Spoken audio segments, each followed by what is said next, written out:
Hello everyone and once again welcome to Hardman classes. Myself Sonu Hardman. और इस particular video में हम बात करने वाले हैं वॉइस चेंज के बारे में। चलिए फ्रेंड्स, हम लोग आज का क्लास स्टार्ट करते हैं। वॉइस चेंज स्टार्ट करने से पहले मैं आपको थोड़ा ये बता देना चाहता हूँ कि वॉइस चेंज कहते किसको हैं। तो वॉइस चेंज मतलब क्या होता है? वॉइस मतलब क्या होता है कि किसी की आवाज़, और चेंज मतलब क्या होता है कि किसी की आवाज़ को बदलना। मतलब ये कि हम लोग, जैसे मान लीजिए कि मैं बोलता हूँ कि ही सिंग्स ए सॉन्ग, कि वह एक गाना गाता है। इसे हम लोग दूसरे शब्दों में कैसे कह सकते हैं? A song is sung by him. वही बात हुआ ना कि एक गाना उसके द्वारा गाया जाता है। मैं बोल रहा हूँ कि वह गाना गाता है, और फिर दूसरे शब्दों में इसे मैं कह रहा हूँ कि उसके द्वारा गाना गाया जाता है। तो दोनों बात तो एक ही है, लेकिन हम क्या कर रहे हैं, इसको दो अलग अलग प्रकार से बोल रहे हैं। इसी हम लोग कहते हैं वॉइस चेंज। अब यहाँ पे देखिए दो ठो प्रकार है, इसका दो प्रकार आता है। एक आता है हमारा एक्टिव वॉइस, और सेकंड आता है हमारा पैसिव वॉइस। ठीक है। अब देखिए एक चीज़ और, वॉइस हम लोग 12 टेंस का तो करते ही हैं, साथ में अलग अलग प्रकार से भी हम लोग वॉइस चेंज करते हैं। तो मैं आपको सिर्फ आज ये सिर्फ 3 टेंस के बारे में अच्छे से बताने वाला हूँ, और फिर कुछ मैं आपको एक थोड़ा एग्जांपल भी बताऊँगा जहाँ पर आपको कहाँ फोकस करना है। तो ट्रांसलेशन पे फोकस करना है। मैं आपको बार बार समझा रहा हूँ फ्रेंड्स कि जहाँ पर आपको ट्रांसलेशन पे फोकस करना है। आपको तो ये सीखना ही है कि किस प्रकार से वॉइस चेंज होता है। तो इसमें आपको बस ज़्यादा नहीं सीखना है, आपको सिर्फ यहाँ पे ट्रांसलेशन पे फोकस करना है, क्योंकि आप यहाँ पे स्पीकिंग सीख रहे हैं। जब मैं आपको सिखाऊंगा यहाँ पे ग्रामर का, जब मैं आपको ग्रामर सिखाऊंगा उस समय आपको ट्रांसलेशन पे फोकस नहीं करना है, आपको नियम पे फोकस करना है कि किस प्रकार से हम लोग वॉइस चेंज कर रहे हैं। तो देखिए हम लोग पहला चलते हैं। पहला हमारा क्या है? प्रेजेंट टेंस के बारे में है। अब ये प्रेजेंट टेंस में देखिए हमारा क्या क्या आता है। अगर एक्टिव वॉइस है, यानी सिंपल सा बात जो है, तो इसमें क्या आता है? सब्जेक्ट, वर्ब और ऑब्जेक्ट आता है। इसे हम लोग जब पैसिव वॉइस में कन्वर्ट करेंगे तो क्या हो जाएगा? जो ये हमारा ऑब्जेक्ट है ये हमारा फर्स्ट पे आ जाएगा। इसके बाद फिर इज आर एम लगाना है अपने मन से। क्यों? क्योंकि ये हमारा प्रेजेंट टेंस में है। उसके बाद फिर ये देखिए ये हमारा तीनों कॉमन है। वर्ब का थर्ड फॉर्म फिर देना पड़ेगा, फिर बाय देना पड़ेगा, और ये जो सब्जेक्ट है वो उठ करके आपका लास्ट में आ जाएगा। अब देखिए इसे एग्जांपल समझिए। क्या? He sings a song. तो यहाँ पे ही क्या हो गया?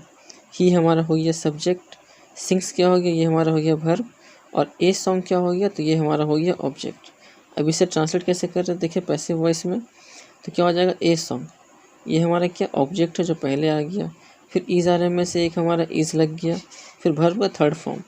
तो सिंग्स का मीन्स सिंग का थर्ड फॉर्म क्या होता है? सिंग का थर्ड फॉर्म होता है संग, और उसके बाद फिर लास्ट में बाई हो गया, और यहाँ पे सब्जेक्ट ये हमारा ये आ गया। ठीक है। पॉसेसिव यहाँ पे आता है, या एक चीज़ याद रखिएगा, जैसे ही का हीज, जैसे ही का हिम हो गया। फिर क्या? शी का क्या हो जाएगा? तो शी का जो हर हो जाता है वो यहाँ पे आता है। तो ये सभी जो नियम है ना, वो मैं आपको बहुत ही अच्छे से ग्रामर में सिखाऊंगा। आपको सिर्फ यहाँ पे हल्का हल्का ऊपर ऊपर से चलना है, और आपको यहाँ पे मेन कहाँ ध्यान देना है? तो ट्रांसलेशन पे ध्यान देना है। देखिए हमारा नेक्स्ट टेंस क्या है? तो नेक्स्ट हमारा देखिए पास्ट टेंस है। अब पास्ट टेंस में सेम चीज़, वहाँ पे हमारा वर्ब 1 था, यहाँ पे हमारा वर्ब 2 हो गया। अब पास्ट टेंस में क्या आता है? वाज वर का हम लोग यूज़ करते हैं। देखिए हम लोग यहाँ पे वर का यूज़ किए और वाज का यूज़ किए हैं। वही सेम चीज़ यहाँ पे भी किया गया है कि राम किल्ड रावण, यानी राम यहाँ पे सब्जेक्ट हो गया, किल्ड हमारा वर्ब 2 हो गया, और ये हमारा ऑब्जेक्ट हो गया। तो इसका पैसिव वॉइस में क्या हो जाएगा? तो रावण पहले आ, यानी कि पहले हमारा ऑब्जेक्ट आ गया, फिर वाज वर में से वाज लगा दिए, फिर वर्ब 3 में से हम लोग क्या किए? किल्ड को, अब किल्ड का तो किल्ड ही होता है हर एक टेंस में, फिर यहाँ पे बाई लगा दिए और सब्जेक्ट राम आ गया।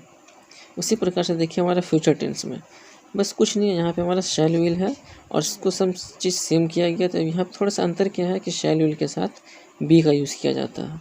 तो बस इस प्रकार से चेंज किया गया है। ठीक है। आई होप कि आपको ये थोड़ा सा जो मैंने आपको समझाया वो आपको बहुत ही अच्छे से समझ में आए होंगे। ठीक है। नेक्स्ट बढ़ते हैं। अब देखिए यहाँ पे हम लोग क्या सीखने वाले? ट्रांसलेशन, कि किस प्रकार। अब यहाँ पर आपको एक चीज़ अच्छे से समझ में आएगा। वो चीज़ क्या? वो ये चीज़ कि हम लोग एक्टिव में जो भाषा बोल रहे हैं, पैसिव में उसको किस प्रकार से बोला जा रहा है।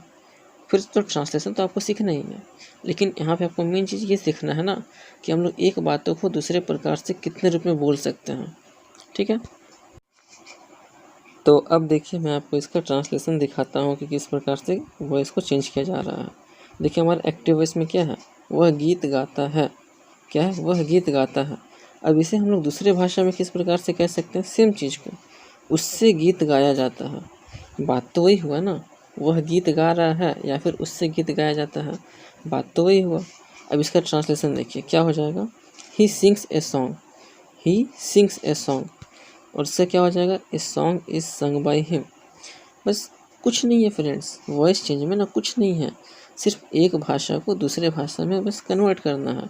और यही सेम चीज़ ना हम लोग नरेशन में पढ़ते हैं। मैं आपको एक बात बता देना चाहता हूँ, जब आपको मैं ग्रामर सिखाऊंगा ना तो वहाँ पर मैं आपको एक बहुत ही इंटरेस्टिंग चीज़ बताऊँगा। मैं आपको थोड़ा बता दूँ क्या, सुनिए। वो इंटरेस्टिंग चीज़ ये है कि ग्रामर में हम लोग ऐसा बहुत सारा टॉपिक पढ़ने वाले हैं जिसमें हम लोग क्या सीखने वाले हैं ना, कि कोई भी एक वर्ड को, ठीक है, कोई भी एक सेंटेंस को हम लोग कितने अलग अलग प्रकार से कह सकते हैं। एक तो देखिए वॉइस चेंज में तो मैं आपको सिखा ही रहा हूँ कि इसको हम लोग इस प्रकार से कह सकते, और ऐसा हम लोग नरेशन में भी पढ़ते हैं। आपको तो पता ही है, नरेशन में भी हम लोग इस प्रकार से पढ़ते हैं। और उसके बाद फिर और भी 2-4 टॉपिक ऐसा है जिसमें हम लोग एक ही बात को 3-4 प्रकार से बोलते हैं। बहुत ही मज़ा आने वाला है फ्रेंड्स। तो फिलहाल अभी आप स्पीकिंग सीखिए, फिर जब ये कोर्स ख़त्म हो जाएगा तो फिर मैं आपको ग्रामर भी सिखाऊंगा। देखिए सेकंड हमारा क्या है कि राम ने रावण को मारा। इसका मतलब क्या हो गया कि रावण राम द्वारा मारा गया। बात तो वही हुआ ना, हम ये बोले कि राम ने रावण को मारा या फिर रावण जो है राम के द्वारा मारा गया, बात तो वही हुआ। अब देखिए इससे क्या हो गया, राम किल्ड रावण, और इससे क्या हो जाएगा कि Ravan was killed by Ram. ये कैसे हुआ, तो अभी मैंने आपको जो सिखाया कि ये देखिए हमारा पास्ट टेंस में है और इस पास्ट टेंस को यहाँ पे कन्वर्ट किया गया, चेंज किया गया है। तो आपको यहाँ पे ट्रांसलेशन पे फोकस करना है, ठीक है। और ट्रांसलेशन कैसे किया जाता है तो आपको मैंने सिखाया था कि हिंदी में पढ़ना है इस प्रकार से और इंग्लिश में पढ़ना है इस प्रकार से, ठीक है। नेक्स्ट बढ़ते हैं। थर्ड हमारा क्या है, वे क्रिकेट खेलेंगे। खेलेंगे यानी किस में आ रहा, फ्यूचर टेंस में आ रहा, और इसको हम लोग किस प्रकार से कह सकते हैं कि क्रिकेट उनके द्वारा खेली जाएगी। बात तो बराबर है। अब वे क्रिकेट खेलेंगे यानी दे विल प्ले क्रिकेट, और क्रिकेट उनके द्वारा खेली जाएगी यानी cricket will be played by them. Will के साथ यहाँ पे क्या लगता है, जब हम लोग पैसे वॉइस में कन्वर्ट करते हैं तो विल के साथ बी लगता है। बाकी सब सेम है कि यहाँ पे वर्ब 3 के बाद बाई लगता है और फिर लास्ट में ऑब्जेक्ट लगता है। नेक्स्ट बढ़ते हैं। तो देखिए नेक्स्ट हमारा क्या है, क्या तुम पत्र लिख रहे हो, और इसका देखिए दूसरे भाषा में क्या कह सकते हैं इसको पैसिव वॉइस में, क्या तुमसे पत्र लिखा जा रहा है। बात तो सेम है, are you writing a letter, या फिर क्या बोल सकते हैं कि is a letter being written by you, कि क्या तुमसे एक पत्र लिखा जा रहा है। फिर क्या है, क्या तुमने यह काम कर लिया है। फिर देखिए इसे हम लोग दूसरे शब्दों में कैसे कह सकते हैं, क्या यह काम तुम्हारे द्वारा किया गया है। बात तो ये ना, देखिए या तो आप कोई काम नहीं कर, या फिर आपने कोई काम कर लिया है, या फिर आपके द्वारा कोई काम किया गया है, बात तो वही हुआ। थोड़ा इसे भी समझिए कि हम अगर ये बोलते हैं कि आप रोटी खाते हैं या फिर आपके द्वारा रोटी खाया जाता है, बात तो एक ही है।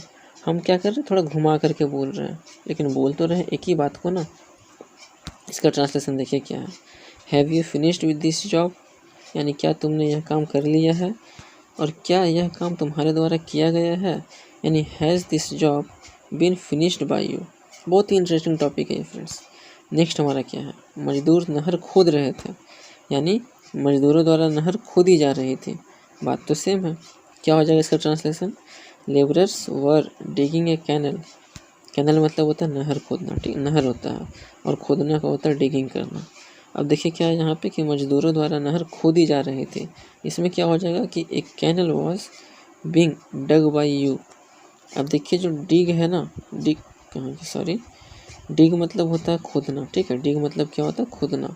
इस डिग का जो थर्ड फॉर्म क्या होता है वो होता है डग, जो यहाँ पे देखिए दिया हुआ है, ठीक है। नेक्स्ट बढ़ते हैं। नेक्स्ट हमारा क्या है, उसकी सहायता करो। अब देखिए ये हमारा टेंस के बाहर है, उसकी सहायता करो यानी क्या हो जाएगा, हेल्प हिम, यही होगा ना, हेल्प हिम।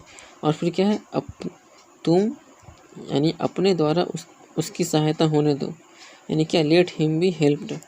अब देखिए यहाँ पे तो आप थोड़ा सा अटके होंगे कि यहाँ पे इस प्रकार से कैसे कन्वर्ट किया गया भाई।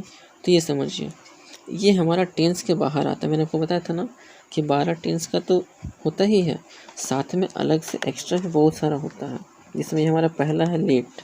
इस लेट में क्या है ना, क्या बोल रहा है, उसकी सहायता करो या फिर अपने द्वारा, ठीक है, या फिर आप अपने द्वारा उसकी सहायता होने दो। बात तो ही हुआ। फिर देखिए नेक्स्ट, अब हम लोग आते हैं कि कुछ पैसिव वॉइस है जो सिर्फ डायरेक्ट पैसिव वॉइस है, और इसे मैंने लिया है सिर्फ आपको ये ट्रांसलेशन सिखाने के लिए, क्योंकि अभी ट्रांसलेशन बहुत ज़रूरी है फ्रेंड्स। और आप प्रैक्टिस कर रहे हैं कि नहीं, कमेंट में बताइएगा। देखिए क्या है हमारा, ताजमहल बहुत खर्च करके बनवाया गया था। क्या बोलेंगे इसे इंग्लिश में? The Taj was built at an enormous cost. Taj Mahal का क्या हो गया, ताज हो गया, फिर क्या है, गया था। अब देखिए यहाँ पे क्या हो गया, था के लिए क्या लगा, वॉज लगा, यानी द ताज वॉज बनवाया गया था, यानी बिल्ट। कैसे? तो बहुत खर्च करके बनाया गया था, यानी एट एन इनॉर्मस कॉस्ट। ये मैंने आपको क्या सिखाया कि हिंदी में तो आप इस प्रकार से बढ़ रहे हैं, लेकिन इंग्लिश में आपको उल्टा, इंग्लिश में तो आप इस प्रकार से बढ़ रहे हैं, लेकिन हिंदी में आपको ऐसे करके बढ़ना है। ठीक है, नेक्स्ट बढ़ते हैं। नेक्स्ट हमारा क्या है, मकई वर्षा ऋतु में बोई जाती है, यानी maize is sown in the rainy season, है ना, maize is sown in the rainy season. ठीक है, फिर देखिए नेक्स्ट हमारा क्या है, आपको आपकी लापरवाही की सज़ा ज़रूर दी जाएगी, यानी you will be punished for your negligence. Negligence मतलब क्या होता है, लापरवाही होता है। फिर देखिए नेक्स्ट हमारा क्या है, क्या आपको धोखा दिया गया है, यानी हैव यू बीन चीटेड। क्या आपको धोखा दिया गया है, have you been cheated. Next हमारा क्या है, क्या उसे सूचना दे दी गई है, यानी हैज़ ही बी इन्फॉर्म्ड, है ना, has he be informed.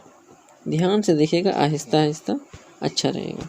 Next बढ़ते, नेक्स्ट हमारा क्या है कि गांधी जी का जन्म 2 अक्टूबर 1869 को हुआ था, means Gandhi ji was born on 2 October 1869। Next हमारा क्या है, नौचंडी का मेला हर साल मेरठ में लगता है, यानी the Nauchandi fair is held every year at Meerut. Meerut को देखिए हम लोग मेरठ लिखते हैं, ठीक है, इंग्लिश में।